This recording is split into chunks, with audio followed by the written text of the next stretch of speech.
La constance amène la consistance. C'est vraiment quelque chose que j'aimerais vous parler aujourd'hui, qui est tellement important. Récemment, j'ai une fille qui est venue vers moi et on parlait, on était à l'église et elle commence à me dire qu'elle aimerait faire les mêmes choses que moi, prêcher, voir les malades guéris, toutes ces choses. Et je dis, waouh, gloire à Dieu, ça m'encourage, je suis honoré que tu viennes et tout. Mais elle voulait l'apprendre dans l'espace d'un mois, un mois. Elle voulait que on aille dehors, et c'est cool. Elle voulait qu'on prêche l'évangile. Elle m'a fait tout, son CV de ce qu'elle aimerait faire. Mais il faut comprendre une chose, que le CV et ton envie est une chose, se faire former en est une autre. Ça va être la première chose. C'est-à-dire qu'on a besoin de la parole, de l'enseignement, parce que si on ne le fait pas aujourd'hui, c'est que certaines choses doivent être changées dans notre compréhension et dans les mensonges qu'on a acceptés. Mais surtout pour que ça produise la vérité. Pour que ça produise un chemin.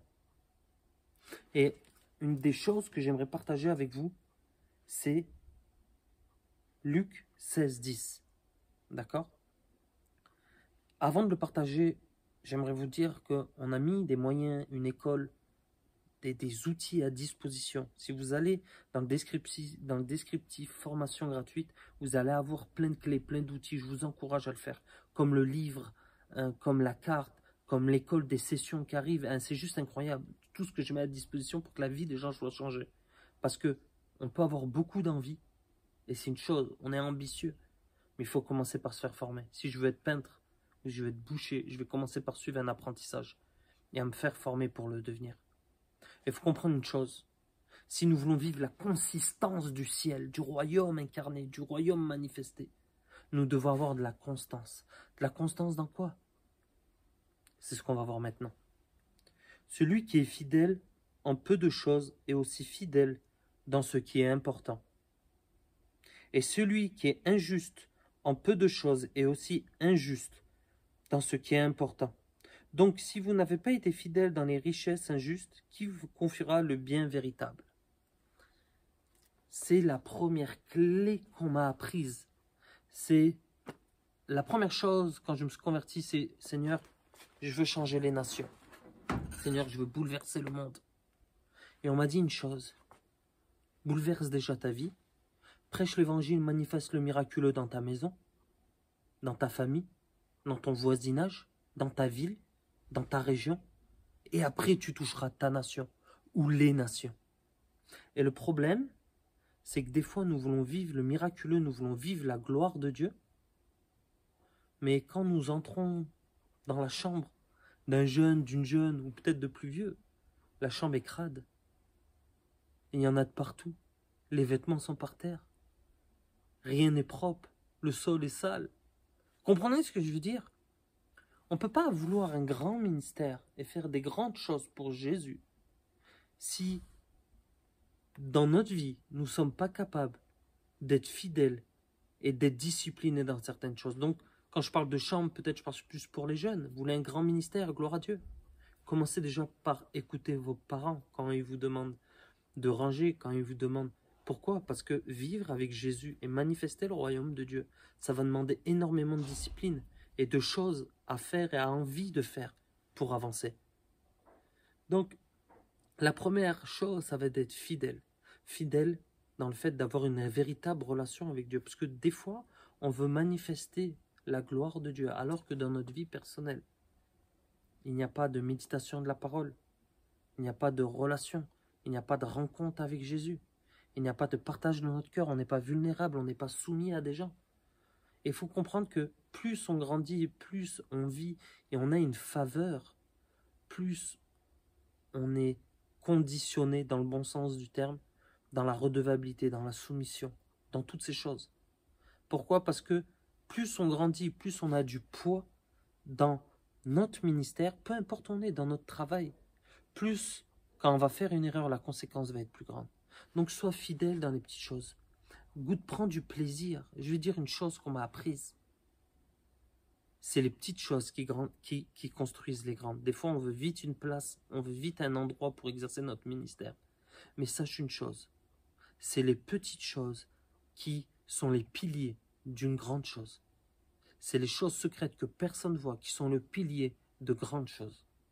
Donc la constance amène la consistance. Ça veut dire que à force d'être constant dans quelque chose, eh ben, ça va apporter du poids véritable à ta consistance.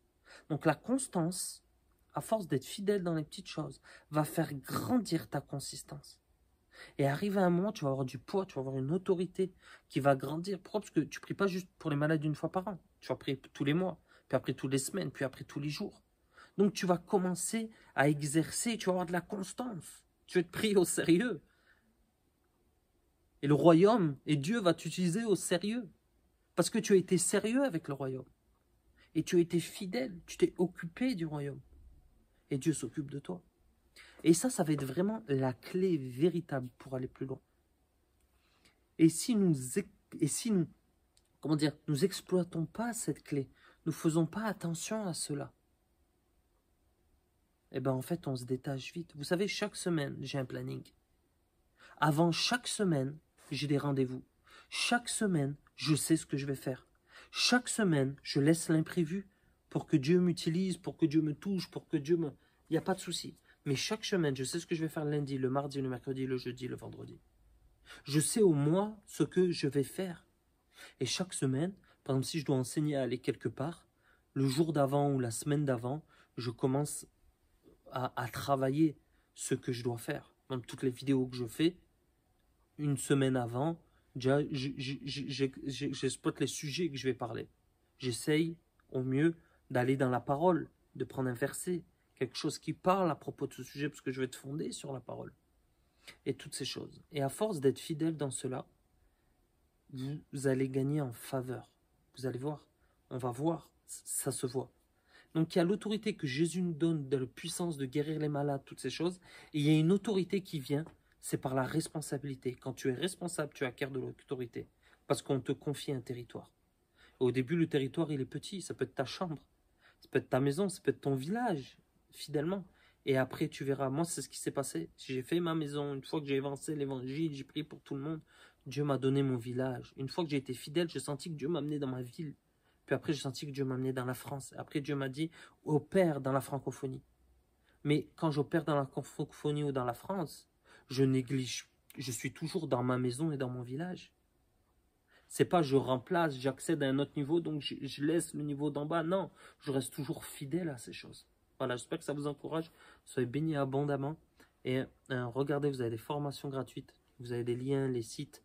Allez-y, baladez-vous. Et vraiment saisissez la portion que Dieu a pour vous. Soyez bénis.